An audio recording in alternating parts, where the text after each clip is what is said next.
नमस्कार विद्यार्थी मित्रांनो, मराठी करंट अफेअर्स या आपल्या यूट्यूब चॅनलवरती तुम्हा सर्वांचं परत एकदा स्वागत आहे। आजच्या व्हिडिओमध्ये आपण 12 जानेवारीचे जे काही महत्त्वाचे करंट अफेअर्सचे प्रश्न असतील ते सर्व प्रश्न या व्हिडिओच्या माध्यमातून आपण पाहणार आहोत। तत्पूर्वी जर आपण चॅनलवरती नवीन असाल तर चॅनलला सबस्क्राईब करून घ्या आणि शेजारी असणारे बेल आयकॉनचे बटन दाबायला विसरू नका, जेणेकरून आपल्या चॅनलवरती येणारे नवीन व्हिडिओचे अपडेट तुम्हाला वेळच्या वेळी मिळत राहतील। चला तर मग आपण आजच्या व्हिडिओला सुरुवात करूया। आजचा आपला पहिला प्रश्न आहे, IPLचं प्रायोजकत्व कोणत्या कंपनीला देण्यात आलेलं आहे? प्रश्न काय आहे? IPLचं प्रायोजकत्व कोणत्या कंपनीला देण्यात आलं आहे? यासाठी पर्याय आहेत विवो, दुसरा पर्याय आहे टेस्ला, तिसरा पर्याय आहे टाटा समूह आणि चौथा पर्याय आहे अदानी समूह। तर योग्य उत्तर काय आहे? तर टाटा कंपनीला नुकतंच IPLची स्पॉन्सरशिप देण्यात आलेली आहे आणि याआधी IPLची स्पॉन्सरशिप कुणाकडे होती? तर विवो या चायनीज कंपनीकडे IPLची स्पॉन्सरशिप होती, जी की आता टाटा कंपनीला देण्यात आली आहे आणि ती कोणत्या कालावधीसाठी आहे?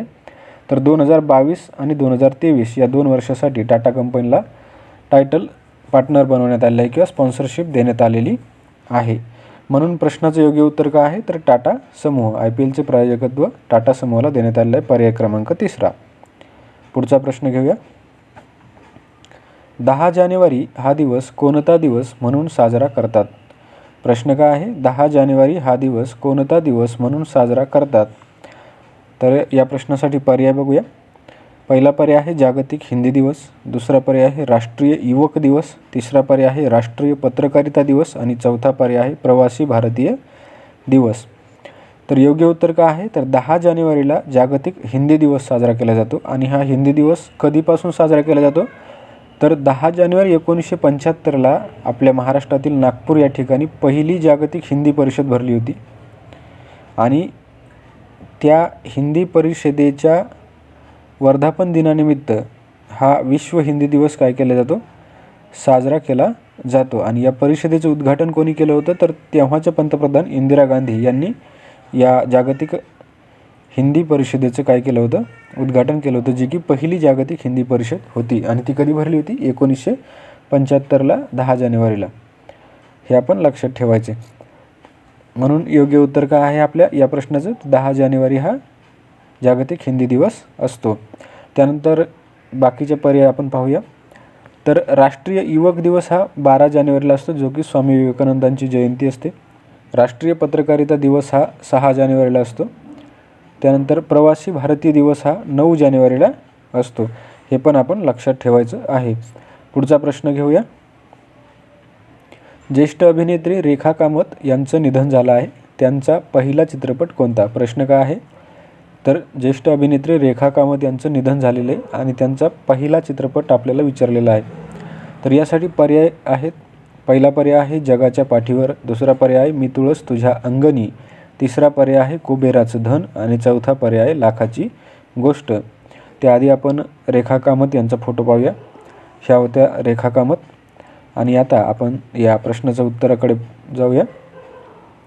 तर यांचा रेखा कामत यांचा पहिला चित्रपट आहे लाखाची गोष्ट, जो की पर्याय क्रमांक 4 आहे। म्हणून योग्य उत्तर आहे पर्याय क्रमांक 4 लाखाची गोष्ट। आणि बाकीचे जे पर्याय दिलेले आहेत या प्रश्नामध्ये हे सर्व चित्रपट सुद्धा त्यांचेच आहेत। जगाच्या पाठीवर, मी तुळस तुझ्या अंगणी, कुबेराचे धन, लाखाची गोष्ट हे सर्व चित्रपट कोणाचे आहेत? तर रेखा कामत यांचे आहेत। हे पण आपण लक्षात ठेवायचं आहे। पण महत्त्वाचं काय आहे? तर पहिला चित्रपट महत्त्वाचा आहे, जो की लाखाची गोष्ट हा त्यांचा पहिला चित्रपट आहे। पुढचा प्रश्न घेऊया। महाराष्ट्र राज्य ऑलिम्पिक स्पर्धा कधीपासून होणार आहेत? हा प्रश्न खूप महत्त्वाचा आहे, कारण की नुकतंच महाराष्ट्र राज्याचे उपमुख्यमंत्री अजित पवार यांनी घोषित केलं आहे की 1 मे पासून महाराष्ट्र राज्य ऑलिम्पिक स्पर्धा सुरू करण्यात येणार आहेत। तर म्हणून या प्रश्नाचं योग्य उत्तर काय असणार आहे? तर 1 मे रोजी काय होणार आहेत? महाराष्ट्र राज्य ऑलिम्पिक स्पर्धा होणार आहेत। म्हणून आपल्याला लक्षात ठेवायचं की 1 मेला महाराष्ट्र राज्य ऑलिम्पिक स्पर्धा सुरू होणार आहेत आणि या प्रश्नाचं योग्य उत्तर आहे पहिला पर्याय 1 मे। पुढचा प्रश्न, नुकतीच दक्षिण आफ्रिकेच्या कोणत्या खेळाडूने निवृत्तीची घोषणा केलेली आहे? प्रश्न काय आहे? नुकतीच दक्षिण आफ्रिकेच्या कोणत्या खेळाडूने निवृत्तीची घोषणा केलेली आहे? तर या प्रश्नासाठी पर्याय आहेत। पहिला पर्याय आहे यश धुल, दुसरा पर्याय आहे मोहम्मद हाफिज, तिसरा पर्याय आहे एजाज पटेल आणि चौथा पर्याय आहे ख्रिस मॉरिस। तर नुकतंच दक्षिण आफ्रिकेच्या ख्रिस मॉरिस हा फोटोमध्ये जो आहे तो प्लेयर आहे ख्रिस मॉरिस याने काय केले आहे, नुकतीच निवृत्तीची घोषणा केलेली आहे. आणि हा ख्रिस मॉरिस 2021च्या IPL मध्ये सर्वाधिक महागडा खेळाडू ठरला होता आणि त्याला राजस्थान रॉयल्स या संघाने 16.25 कोटीला खरेदी केलं होतं. हे आपल्याला लक्षात ठेवायचं आहे. आणि ज्यांनी नुकतीच आंतरराष्ट्रीय क्रिकेटमधून काय केले आहे, निवृत्तीची घोषणा केलेली आहे. म्हणून योग्य उत्तर काय आहे, तर ख्रिस मॉरिस दक्षिण आफ्रिकेचा खेळाडू यांनी निवृत्तीची घोषणा केलेली आहे. इतर पर्याय पाहूया. यश धुल हा भारताच्या अंडर-19 टीमचा कॅप्टन आहे, ज्याने नुकतीच भारताच्या अंडर-19 टीमने आशिया करंडक जिंकलेला आहे किंवा आशिया चषक स्पर्धा जिंकलेली आहे. त्यानंतर मोहम्मद हाफिज दुसरा पर्याय होता, जो की पाकिस्तानचा अष्टपैलू खेळाडू आहे, ज्याने नुकतीच निवृत्तीची घोषणा केलेली. तिसरा पर्याय आहे एजाज पटेल हा न्यूझीलंडचा खेळाडू आहे, ज्याला नुकतंच ICCने डिसेंबरचा प्लेयर ऑफ द मंथ ठरवलेलं आहे. आता पुढचा प्रश्न घेऊया. न्यूझीलंडच्या कोणत्या क्रिकेटपटूने कसोटी क्रिकेटमधून निवृत्ती घेतली आहे? प्रश्न काय आहे, न्यूझीलंडच्या कोणत्या क्रिकेटपटूने कसोटी क्रिकेटमधून निवृत्ती घेतलेली आहे? या प्रश्नासाठी पर्याय आहेत. पहिला पर्याय आहे रॉस टेलर, दुसरा पर्याय आहे ख्रिस मॉरिस, तिसरा पर्याय आहे एजाज पटेल आणि चौथा पर्याय आहे मोहम्मद हाफिज. तर योग्य उत्तर काय असणार आहे, तर रॉस टेलर हा जो न्यूझीलंडचा खेळाडू आहे त्याने नुकतीच टेस्ट क्रिकेटमधून निवृत्तीची घोषणा केलेली आहे. आणि तो शेवटचा कसोटी सामना कोणासोबत खेळला आहे, तर बांगलादेशसोबत खेळलेला आहे. आणि रॉस टेलरचा कसोटी क्रिकेटमध्ये धावा किती आहेत, तर 7,684 धावा आहेत. आणि 112 टेस्ट मॅच तो खेळलेला असून त्याने न्यूझीलंडसाठी 44.16 रनच्या ॲव्हरेजने रन बनवलेले आहेत. हे आपण लक्षात ठेवायचं आहे. आणि या प्रश्नाचं आता उत्तर आहे रॉस टेलर, हे आपल्याला माहीत झालेले. त्यानंतर इतर पर्याय पाहूया. दुसरा पर्याय होता ख्रिस मॉरिस.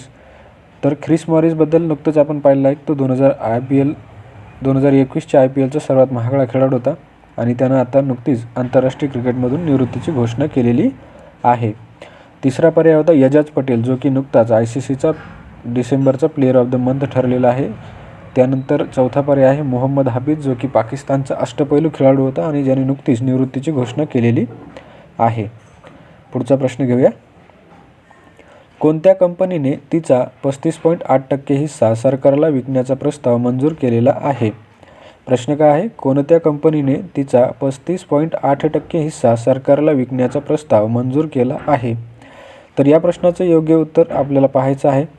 तर त्यासाठी पर्याय बघूया. पहिला पर्याय आहे टाटा, दुसरा पर्याय आहे VI म्हणजे वोडाफोन आयडिया, तिसरा पर्याय आहे SBI जनरल इन्शुरन्स आणि चौथा पर्याय आहे विवो. तर योग्य उत्तर काय आहे, तर वोडाफोन आयडिया या कंपनीने नुकतीच काय केले आहे, त्यांचा 35.8% हिस्सा सरकारला विकण्याचा ठराव मंजूर केलेला आहे किंवा 35.8% हिस्सा सरकारला विकण्याचं मंजूर केलेलं आहे.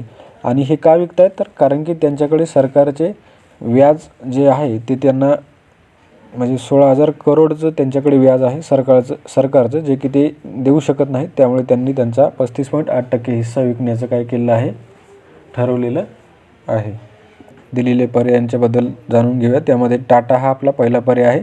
तर टाटा या कंपनीला नुकतंच IPLचं प्रायोजकत्व दिलेलं आहे 2022 आणि 2023 या 2 वर्षांसाठी.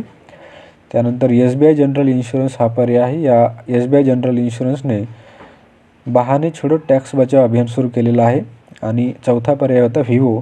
तर विवो हे IPL 2021चे स्पॉन्सर होते किंवा प्रायोजक होते. हे पण आपल्याला लक्षात असायला हवं. पुढचा प्रश्न, कोणता दिवस वीर बाल दिवस म्हणून साजरा करण्यात येणार आहे? प्रश्न काय आहे, कोणता दिवस वीर बाल दिवस म्हणून साजरा करण्यात येणार आहे? तर यासाठी पर्याय आहेत. पहिला पर्याय 12 जानेवारी, दुसरा पर्याय 9 जानेवारी, तिसरा पर्याय 26 डिसेंबर आणि चौथा पर्याय आहे 10 जानेवारी.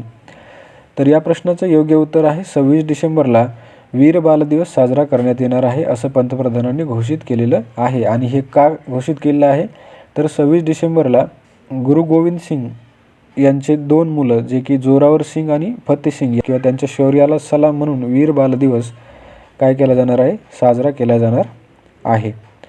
पुढचा प्रश्न, त्या अगोदर आपण या प्रश्नाचे पर्याय बघूया. पहिला पर्याय होता 12 जानेवारी. 12 जानेवारीला राष्ट्रीय युवक दिन साजरा केला जातो. त्यानंतर 9 जानेवारीला प्रवासी भारतीय दिवस साजरा करण्यात येतो. 26 डिसेंबरला वीर बाल दिवस साजरा करण्यात येणार आहे आणि 10 जानेवारीला जागतिक हिंदी दिवस साजरा करण्यात येतो. पुढचा प्रश्न घेऊया. आनुवंशिकरित्या सुधारित डुकरापासून हृदय प्रत्यारोपण करणारा जगातील पहिला व्यक्ती कोण बनला आहे? हा प्रश्न खूप महत्त्वाचा आहे. प्रश्न व्यवस्थित लक्षात घ्यायचा आहे. आनुवंशिकरित्या सुधारित डुकरापासून हृदय प्रत्यारोपण करणारा जगातील पहिला व्यक्ती कोण बनला आहे? तर या प्रश्नासाठी पर्याय आहेत. पहिला पर्याय डॉक्टर बार्टरले ग्रिफिथ, दुसरा पर्याय आहे डेव्हिड बेनेट, तिसरा पर्याय ख्रिश्चन बर्नार्ड आणि चौथा पर्याय आहे पी वेणुगोपाल. तर योग्य उत्तर काय आहे? तर डेव्हिड बेनेट हा फोटोमध्ये दिसणारा जो व्यक्ती आहे तो आहे डेव्हिड बेनेट. यांना नुकतंच काय केलेलं आहे? तर डुकराचं हृदय यांना ट्रान्सप्लांट करण्यात आलेलं आहे आणि हे कुठं केलेलं आहे? तर युनिव्हर्सिटी ऑफ मेरीलँड या ठिकाणी हे अमेरिकेमध्ये करण्यात आलेलं आहे. डेव्हिड बेनेट हे या प्रश्नाचं योग्य उत्तर आहे, ज्यांना डुकराचं हृदय बसवलेलं आहे. पण ते कोणी बसवलं? तर त्या शस्त्रक्रिया करणाऱ्या डॉक्टरांचं नाव आहे बार्टरले ग्रिफिथ. यांनी हे हृदय प्रत्यारोपण यशस्वी केलेलं आहे.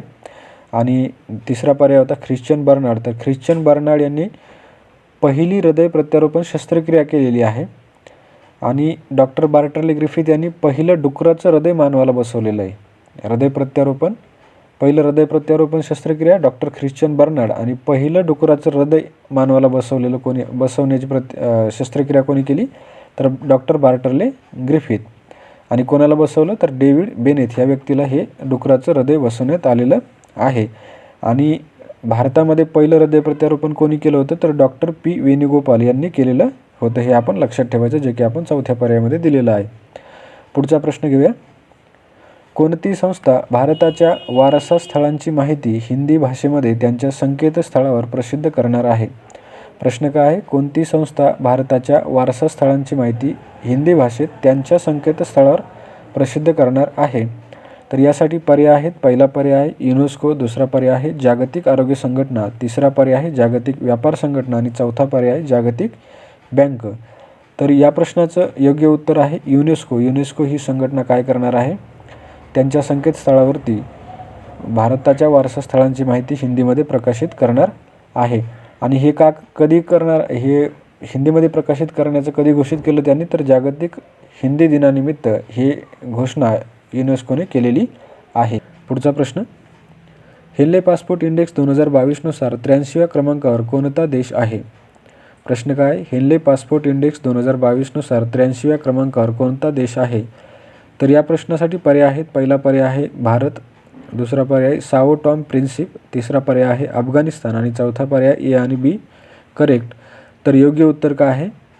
चौथा पर्याय ए आणि बी करेक्ट. म्हणजे भारत आणि साओ टॉम प्रिन्सिप हे दोन्ही देश संयुक्तपणे 83व्या क्रमांकावरती आहेत आणि अफगाणिस्तान हा 111व्या क्रमांकावर, जो की सर्वात शेवटचा क्रमांक आहे. हे आपण लक्षात ठेवायचे.